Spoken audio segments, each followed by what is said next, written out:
Hej, jeg hedder Rikke Bøjsen, og jeg søger stillingen hos jer i udvikling og strategi i Rødovre Kommune, fordi jeg befinder mig rigtig godt i området med politik, kommunikation, strategi og udvikling. Og så synes jeg, at det at skulle arbejde rigtig tæt sammen med borgmesteren kunne være rigtig spændende. Jeg kommer fra en stor politisk styret organisation fra Københavns Universitet, hvor jeg har arbejdet tæt sammen med direktionen i mange år. Jeg har blandt andet rådgivet vores prorektor om alle mulige forskellige sager inden for kommunikation, strategi, samarbejde og udvikling af organisationen i det hele taget. Jeg arbejder rigtig godt inden for procesfacilitering, processer i det hele taget, det med at optimere processer, og jeg er rigtig stærk til brugerinddragelse.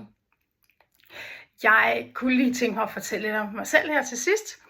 Jeg bor på kanten til Rødovre, og er et super nysgerrigt menneske, der har gang i mange ting på én gang.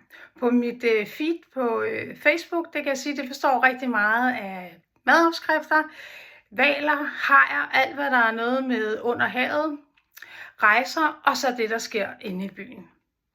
Jeg er en loyal person, fyldt med energi, og glæder mig rigtig meget til at komme i gang med en ny del af mit arbejdsliv. Jeg håber at blive indkaldt til samtale hos jer.